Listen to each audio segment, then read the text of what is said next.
Hey everybody, welcome back to the Speed Shop. So today we're doing something a little bit different. We are going to do a how-to tutorial on how to hook up a trailer to a truck or to a hitch. So real simple, but a buddy of mine suggested it because not everybody's hooked up a trailer before. And I'm going to do a product review at the same time for my Apex 5,500 pound winch and my Badlands Apex wireless remote. So it's all gonna be part of this video and testing the trailer out. I'm gonna load the Firebird up on it using the winch. So that's the plan for this video, so let's get into it. So the first thing we're gonna cover is actually how to hook up a trailer to a car or to a truck or whatever to your hitch. But one of the things I always do, just because it's easier to see to back the vehicle up, is I'll remove my tailgate. So it's real simple on these trucks. Just come down here, you pop these little straps off. You just tilt it out, and pull it out. Slide it into the bed like that. So that way I can actually see backing up, you know, a little better idea of where it's at. I know they have, people use like flag posts that are magnetically attached to these. That way, as you're backing up, you just back it up to where they touch. You gotta put a tennis ball on the top of it, and you can do it that way. So there's a bunch of different ways of actually backing it up. Or you can have a friend back there, just, you know, as a sleeper dude does, his wife, squeezing lemons, telling you come back. So it's one of the things I do, just make it easier for me to load it up by myself, because I'm usually by myself when I do this. So the main thing you want to worry about on the trailer is that your hitch is open, whether it's this bulldog style or the latch style. I'll show you the latch style on my other trailer here in a minute. But make sure that's open when you're pulling back. And you also want to make sure it's up high enough, so you can try to get up high enough to make sure it goes under. So let's get the truck pulled back here. So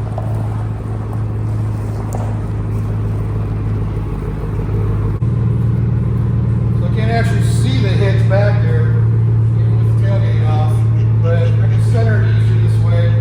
So I just want to come back and check to see how far away I am.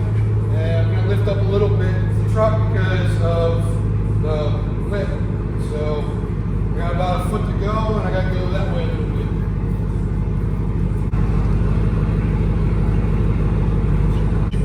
Yep, went past it. So that happens. So we pull back up a little bit. A little bit more. So basically, you just want to get it kind of close to it, and it's close enough to where I can scoot it to get it lined up.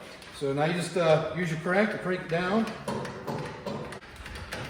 Oh, you know what I'm going to do? I'm going to use my buddy's trick.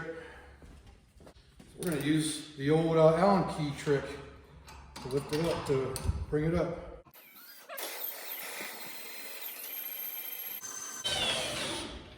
All right, so you want to make sure you bring it up all the way, because you don't want that to catch on anything when you're driving. Okay, so now that we're hooked up and on the ball, then we should be able to close this, and it latches. So now you want to pin it. Make sure you put the pin in, because that prevents it from backing out on you and falling off your hitch. So now we are completely locked onto that ball. It ain't going to go nowhere with it like that. So the next thing you want to do is you have these chains right here, the safety chains. So what they're for is, say your trailer comes off here, and you start something attaching your trailer to the truck. So it'll help you bring it to a stop and, you know, hopefully not damage too much. So there's two different ways you can do it. You can do it straight across like this. I always like to do what they call a basket. It's actually crossing them. You can put a little twist in them too if you want to kind of stop it from dragging a little bit. So just kind of twist the chain a little bit. Just remember, anytime you do that, it's going to lessen, you know, your turning radius that you give. It'll tension it up a little bit and give you a little less. So after that, you're going to take this little cable right here and loop it through somewhere. I like to go through the top of the hitch right here and loop it back around and then attach it to one of my hooks. Now what that does, so if the trailer does pop off and you lose it, this is going to activate the electronic brakes on the trailer and hopefully stop the truck or the trailer without doing too much damage. So big thing is you don't want to lose your trailer. All right, so that's it for that. So you have your brake hooked up, you have your chains hooked up, you're lashed on with your Bulldog hitch here, and the last thing you got to do is plug in your wiring. So this controls your braking and all your lights. It just plugs in. This is what's called a 7-pin connector. Did it plug in? Yep. And that's all there is to it. So now you got your electrical, you got your brakes and lighting that way, and I'll show you that here in a second. And your hitches or your mounts all the way up so you don't drag on anything. Chains are attached, and your emergency brake is attached. So that should do it for hookup. Real quick, I just want to do a comparison between the Bulldog style hitch like this. So you just pull this little lever back. Oh yeah, the pin's in there. Take the pin out first. Pull that back and it unlatches. So that's all there is to it. Pop it in. Let me do that again so you can actually see. So pop it in. It automatically pulls that in, and then you put your pin in. Okay, so this is a latch style. I'm not sure the exact name of it, but I'm going to call it a latch style because of this little lever latch you got here.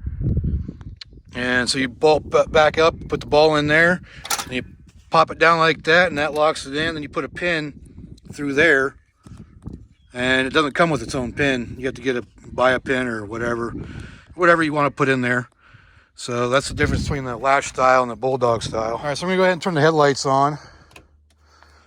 And I'm going to start the truck up too, so it might be a little bit loud. Okay, so the headlights are on. So now the tail lights, all the running lights should be on. You can see you got the LED lights going on right there, there, and the running lights are on. So let's check turn signals. I'll just turn the hazards on so you can see them flashing. So hit the flasher. There you go, you got your hazards. So all the lights are working. If the hazards are working, most likely the turn signals are working. Brake lights, let me check those real quick. So I turned the headlights off, so the running lights are off now. I like to run with the lights on most of the time, and I think with the automatic, we're gonna test it. Since I have automatic headlights, we're gonna see if the running lights come on when I just put the car in drive.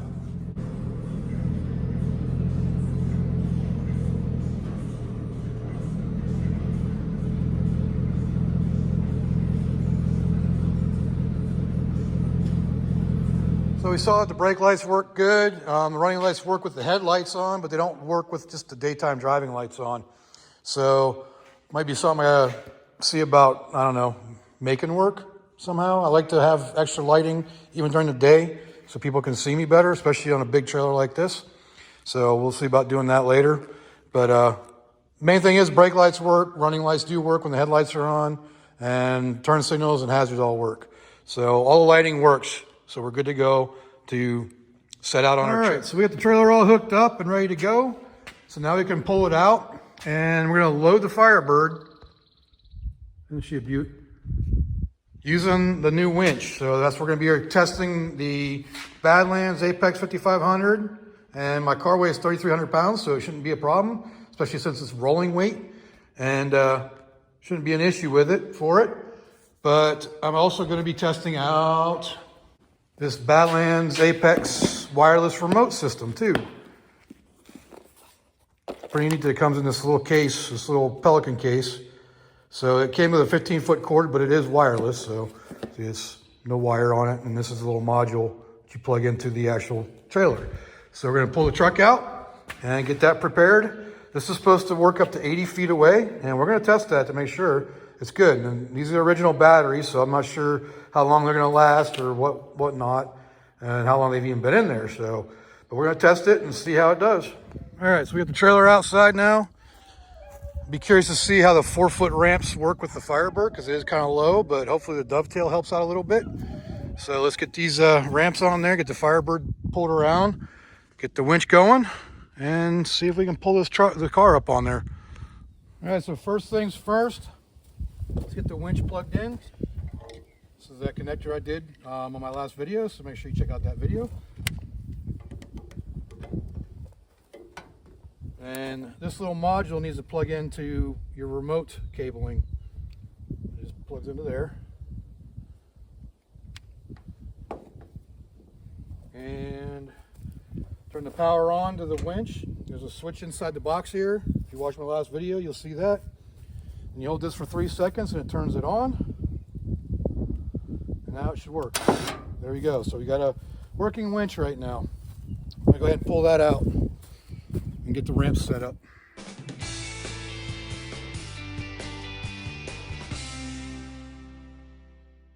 All right, so I got the ramps up, they're set up, get the Firebird ready to go on. I got a feeling it might be a little too steep. So I was also noticing that it's kind of leaning down a little bit in the front. So I might want to reverse my hitch at some point to bring that part up a little bit. But we'll see once we get it, we'll see once we try to get it loaded. In worst case scenario, I can put the ramps underneath there, my Rhino ramps, and bring the back end of that up to level it out a little bit. But let's try it out. Hopefully the wind ain't too bad. But let's get this toe strap I'm going to put around the frame.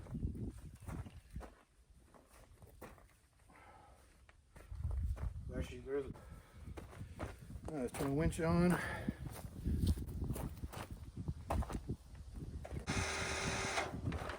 And again, I forgot to hook the, put the brake, turn the brake, engages the winch.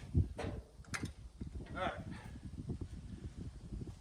let's try this again.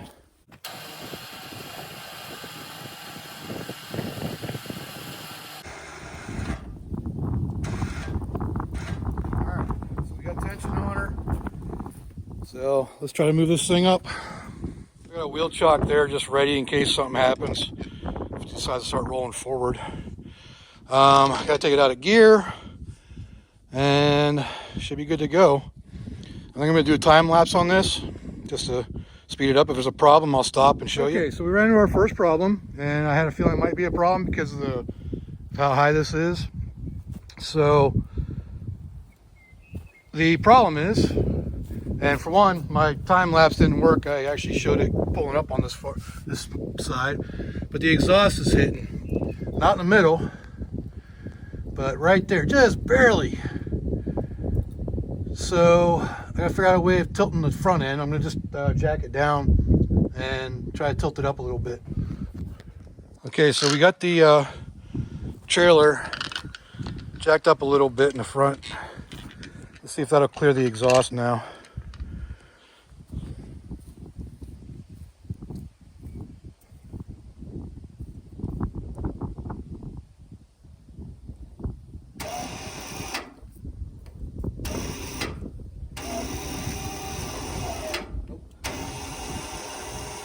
Wait, just catching on my V-bearing clamp.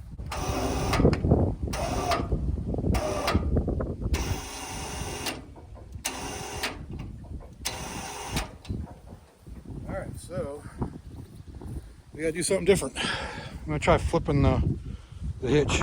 All right, so just for reference, if you're gonna disconnect your hitch with a card tilting on the back of it, be prepared for it to come up on you.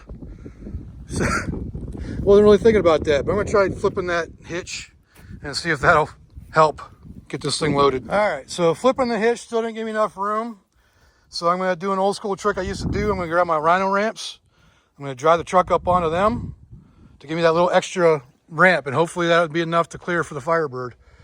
And I'm definitely gonna have to invest in some probably longer ramps because that'll make a difference. I know that made a difference for my buddy Bryant and his trailer. He got some 6-footers rather than the 4-footers. So I might have to go that route too.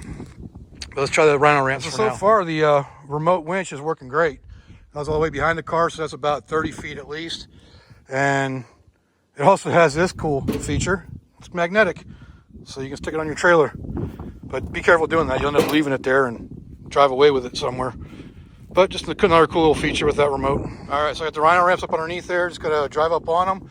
I released the winch so that way it doesn't pull the Firebird with it. It's gonna pull the ramps, I guess, a little bit, but just gotta get it up on there and see if that makes a difference. And hopefully we can get that loaded because I think the Camaro might be a little bit lower than that. All right, as you can see, that gives us a lot more lift. So now we'll see if there's enough clearance for the Firebird to get on there. Hopefully. If not, then I have to come up with some new plan to get the Camaro. But I'm fine taking my Rano ramps with me. All right, we're gonna try this again. I'm gonna put you in height and time lapse though. If I have any issues, I'll stop and let you know. All right, so as you just saw in time lapse, it did fine. Now I just gotta watch to see where the weight distribution point is to see what happens. I wanna watch the trailer, see where it starts to put weight on the tongue. Right about there. Just a little bit forward of that. Yep, I'd say that's probably the best place for it. So I'm probably gonna mark that, at least for this car. And yeah, so on that note, this winch works really good. We got a little off center a little bit with the car. I wasn't paying attention to the steering, and the tire looks low. But anyways, so yeah, I'm pretty happy with this thing now. This wireless remote works really good. Let's see how far away it works. So it said 80 feet. I'm just gonna go back to the shop here, and if it works from there, I'll be convinced. It's not exactly 80 feet.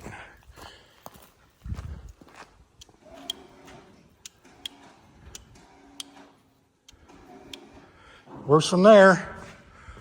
All right, so we're in the back of the shop. The shop is 30 feet. It's probably another 30 feet. As you can see, it's working just fine. So I'd say the rating's probably pretty good. I could get a tape measure out and test it for sure, but so that's 30 feet there, another 40 feet, 50 feet here, another 20 feet there, because the sensor's all the way up in the box. I'd say we're doing good. So the winch performed flawlessly. Everything worked good. The wireless remote works really good. And like I said, it's got this cool magnetic feature. You can stick it anywhere. But overall, I am very happy with both. So the winch is awesome. And as far as I can tell, it's going to work fine for what I need it for. And did run into the one problem with the trailer being a little too steep in the back. So I had to jack the truck up a little bit. But once I did that, it worked fine. I had to flip the hitch as well. So no big deal. It's the way I used to have to do it all the time anyways, because the truck was lowered before and I got heavier springs in the back, so I lifted it up a little bit. But it's back to where it was before. And I can live with that. I'm pretty happy. So I got the trailer and everything unhitched and back in the shop now. This is going to finish up my review of this. Going to do a little recap of everything as far as the parts go that we're reviewing.